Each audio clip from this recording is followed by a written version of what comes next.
The evening light filtered softly through the windows of Miller's diner, casting a golden glow across the worn vinyl booths. It was the kind of light that made everything look a little kinder, a little more forgiving. Margaret Chen sat in the corner booth with her two children, 8-year-old Sophie and 6-year-old Daniel. She was 42, with tired eyes that still held warmth, and hands that showed the honest work of someone who'd been fighting to keep her family afloat. Her dark hair was pulled back simply, and she wore the kind of practical clothes you choose when every dollar matters. On the table between them sat one plate. A single cheeseburger with fries. Margaret had cut it into 3 portions, the way she'd been doing for months now. She watched her children's faces as they ate, pretending she wasn't hungry, finding her nourishment in their contentment instead. "Mom, you should have more," Sophie said, pushing a few fries toward her mother with the wisdom children sometimes carry. "I'm fine, sweetheart," Margaret said softly. "I had a big lunch." It wasn't true. But some lies, the ones we tell out of love, carry their own kind of truth. Across the diner, in a booth by the window, sat Thomas Whitmore. At 67, he was a man who'd built an empire in manufacturing, someone whose name appeared in business journals and on hospital wings. His silver hair was neatly combed, and he wore a simple sweater and khakis, the kind of clothes wealthy people wear when they no longer need to prove anything. He'd stopped at this diner on a whim, drawn by childhood memories of a place just like it in Ohio, where his own mother had sometimes stretched one meal across their family table. Thomas noticed Margaret and her children immediately, not because they were unusual, but because they were familiar. He saw in Margaret's careful movements the same quiet dignity his mother had carried. He saw in the children's faces that particular mix of innocence and understanding. That comes when kids grow up learning that love sometimes wears the face of sacrifice. He watched as Margaret gave Daniel the last bite of the burger, insisting she was full. Something shifted in Thomas then. Not pity, something deeper. Recognition, perhaps. A remembering. He caught the eye of Sarah, the waitress who'd been working at Miller's for 30 years. She came over, and Thomas spoke to her quietly, gesturing toward Margaret's table. Sarah's expression softened as she listened, and she nodded slowly. A few minutes later, Sarah appeared at Margaret's booth carrying a tray laden with food. Chicken tenders for the kids, a warm turkey sandwich, soup, fresh vegetables, and a slice of apple pie. "I'm sorry," Margaret said, her voice gentle but firm. "There's been a mistake. We didn't order this." Sarah smiled in the way that only someone who's lived a full life can smile, with kindness in every line of her face. "No mistake, honey. It's taken care of." Margaret looked around the diner, confusion crossing her features. "But who?" "A friend," Sarah said simply, setting the plates down. "Someone who wanted you and your babies to have a proper meal." Margaret's eyes filled with tears. She wasn't someone who cried easily, but kindness, when you're not expecting it, has a way of breaking through our carefully built walls. Sophie and Daniel looked at their mother, then at the food, their eyes wide. "It's okay," Margaret whispered, wiping her eyes. "It's a gift, a beautiful gift." They ate slowly, savoring every bite. Margaret noticed her children's joy, how Daniel's whole face lit up with the chicken tenders, how Sophie carefully tasted everything like it was a treasure. These were the moments that mattered, she thought. These were the moments she was fighting for. When they finished, Margaret asked Sarah to point out their benefactor. She needed to thank them, to look them in the eye and let them know what this meant. But when Sarah looked toward Thomas's booth, it was empty. He'd slipped out quietly, the way some people do their kindness, without need for recognition or thanks. Sarah handed Margaret an envelope. "He left this for you." Inside was a note, written in steady handwriting, and a business card. The note read, "Dear friend, I once knew what it was to watch my mother make miracles with very little. She taught me that grace isn't about what we have, but about what we give. Your children are blessed to have you. If you're looking for work, please call my office. No obligations, no strings. Just one person who'd like to help another. With respect and admiration." Margaret held the note with shaking hands. She read it 3 times, each word settling into her heart like a balm. The business card said, "Thomas Whitmore, President, Whitmore Industries." The name meant nothing to her then. She didn't know about his wealth or his reputation. She only knew that someone had seen her, truly seen her, and hadn't looked away. That night, after tucking Sophie and Daniel into bed in their small apartment, Margaret sat at her kitchen table. The card lay in front of her, and beside it, the note she'd read a dozen times already. She thought about calling. She thought about not calling. Pride is a complicated thing, especially for those of us who've had to be strong for so long. But then she thought about her children, about Sophie's bright mind and how she loved school, about Daniel's gentle heart and his dreams of becoming a veterinarian someday.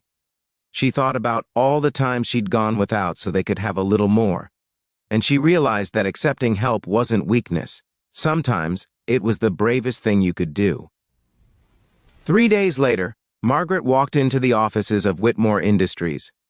Her heart hammered in her chest, and her palms were damp despite the cool autumn air. Thomas met her in a comfortable office filled with family photographs and books that looked actually read, not just decorative. He stood when she entered, extending his hand with a warmth that put her at ease. "Mrs. Chen," he said, "thank you for coming." They talked for over an hour. Thomas didn't offer her charity. Instead, he asked about her skills, her experience, her dreams. He learned that she'd been an office manager before her husband left, that she had a mind for organization and a way with people. "I have a position opening up in our community outreach division," Thomas said. "We work with schools and local organizations, coordinating donations and volunteer programs. The pay is fair, the hours are reasonable, and there's good health insurance." Margaret felt her throat tighten. "Mr. Whitmore, I don't know what to say." "Say yes," he said simply, "and call me Thomas." She did say yes, and in saying yes, she took the first step toward a new chapter. But the story doesn't end with a job offer, though that was remarkable enough. As Margaret started working at Whitmore Industries, she and Thomas developed a friendship that transcended the boundaries of employer and employee. He saw in her the same strength and grace his own mother had possessed. She saw in him a kindness that wealth hadn't corrupted. Thomas began joining Margaret and her children for dinner sometimes, at that same corner booth at Miller's Diner. He'd tell the kids stories about when he was young, about his own struggles and how his mother had kept their family together with love and determination. Sophie and Daniel came to think of him as a grandfather figure, the kind who listened to their worries and celebrated their victories. And Margaret, who'd been carrying the weight of the world alone for so long, found in Thomas's friendship a reminder that goodness still existed in the world, that people could surprise you, that one moment of grace could change everything. 6 months later, on a spring evening, when the diner's windows were open and the air smelled of possibility, Sarah, the waitress, brought over a cake she'd baked herself. "What's this for?" Margaret asked, laughing. "You got the promotion," Sarah said, grinning. "Thomas called and told me. Department supervisor. That deserves celebration." Margaret looked at Thomas, who sat across from her with Sophie and Daniel on either side of him, all of them smiling. "You called ahead?" she asked. "Some things are worth celebrating," Thomas said simply. As they ate cake and laughed together, Margaret felt something she hadn't felt in years. Hope, not the desperate kind that keeps you going when everything's falling apart, but the gentle kind that blooms when you realize you're going to be okay, that your children are going to be okay. That evening, as they were leaving, Margaret pulled Thomas aside. "I want to thank you," she said. "Not just for the job or this," she gestured to the remnants of their celebration, "but for seeing us that night, for caring." Thomas's eyes grew misty, something Margaret had rarely seen. "My mother used to say that we're all just walking each other home, that we're all in this together, even when we forget it." He paused, his voice thick with emotion. "You reminded me of her, of what matters. I should be thanking you." They stood there for a moment, two people from different worlds who'd found in each other a reflection of the best parts of humanity. Years passed. Sophie graduated high school with honors and headed to college on a scholarship. Daniel found his way to veterinary school, just as he'd dreamed, and Margaret rose through the ranks at Whitmore Industries, eventually heading the entire community outreach division. But she never forgot that evening in the diner, how it felt to be struggling, to be barely holding on, and to have someone extend a hand without judgment or conditions. She made it her mission to see people the way Thomas had seen her, to look for the parents stretching meals, the workers taking on extra shifts, the quiet heroes who showed up every day with love as their only armor. And Thomas, in his final years, would tell anyone who'd listen that Margaret Chen wasn't someone he'd helped.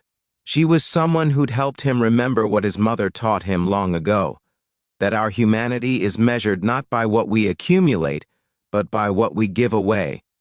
The last time they sat together in that corner booth at Miller's Diner, both of them older now, both of them changed by the years, Thomas raised his coffee cup.